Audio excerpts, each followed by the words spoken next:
Que la grâce et la paix vous soient données de la part de Dieu notre Père et de Jésus-Christ notre Seigneur. Amen. Le texte biblique retenu pour notre méditation de ce samedi 8 novembre 2025 est tiré de l'Évangile selon Matthieu au chapitre 24 du verset 1 au verset 14. Le thème de ce jour est le suivant.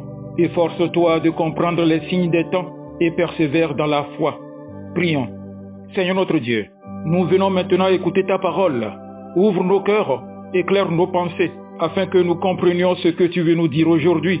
Donne-nous des yeux de foi pour discerner les signes des temps et un esprit docile pour accueillir ta vérité. Que ta parole soit pour nous lumière, force et espérance. Au nom de Jésus-Christ. Amen. Matthieu chapitre 24, du verset 1 au verset 14. Comme Jésus s'en allait, au sortir du temple, ses disciples s'approchèrent pour lui en faire remarquer les constructions. Mais il leur dit, « Voyez-vous tout cela? Je vous le dis en vérité, il ne restera pas ici pierre sur pierre qui ne soit renversée. » Il s'assit sur la montagne des Oliviers, et les disciples vinrent en particulier lui poser cette question. « Dis-nous, quand cela arrivera-t-il? Et quel sera le signe de ton avènement et de la fin du monde? » Jésus leur répondit, « Prenez garde que personne ne vous séduise, car plusieurs viendront sous mon nom, disant, « C'est moi qui suis le Christ », et ils séduiront beaucoup de gens. Vous entendrez parler de guerre et de bruit de guerre. Gardez-vous d'être troublés, car il faut que ces choses arrivent. Mais ce ne sera pas encore la fin.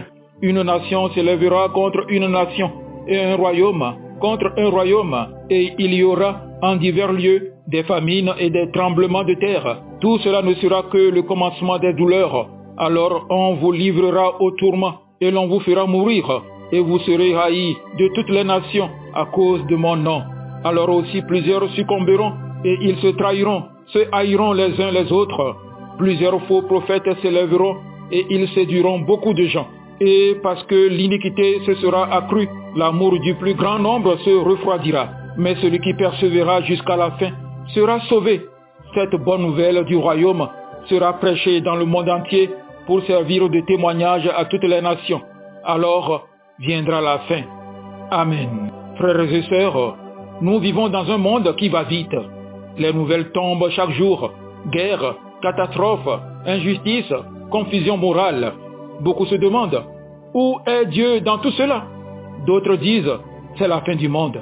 Mais Jésus, dans Matthieu 24, ne nous appelle pas à la panique, ni à la résignation.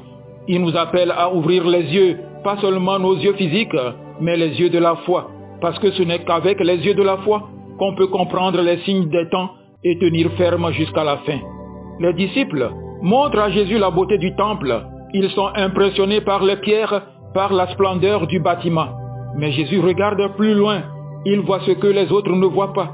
Il dit, « Il ne restera pas ici pierre sur pierre qui ne soit renversée. » Autrement dit, ne te fie pas à ce qui brille, car tout cela passera. Les yeux humains voient la grandeur du temple, mais les yeux de la foi voient la fragilité des choses humaines.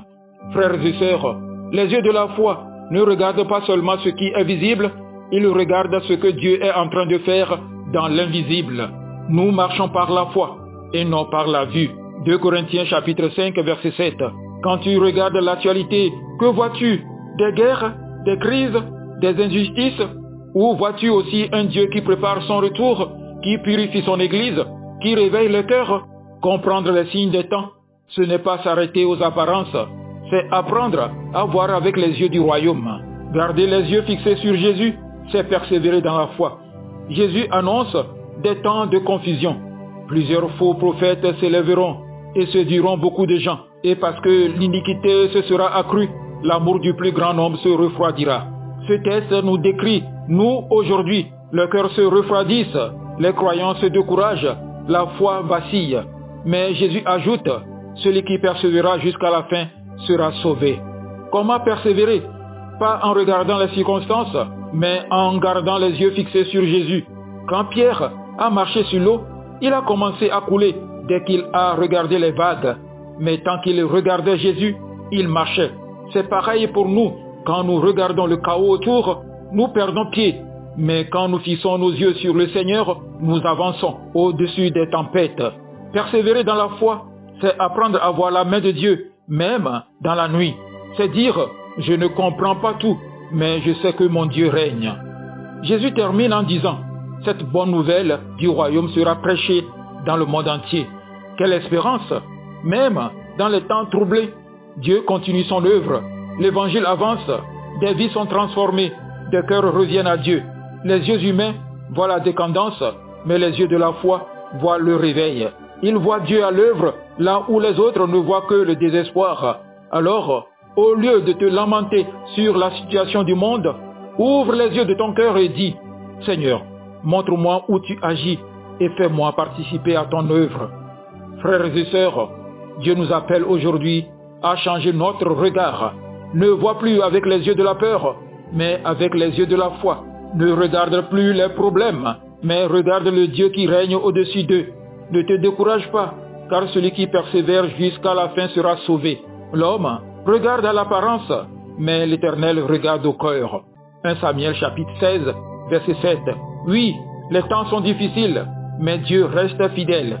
Et ceux qui regardent avec les yeux de la foi verront sa gloire se manifester.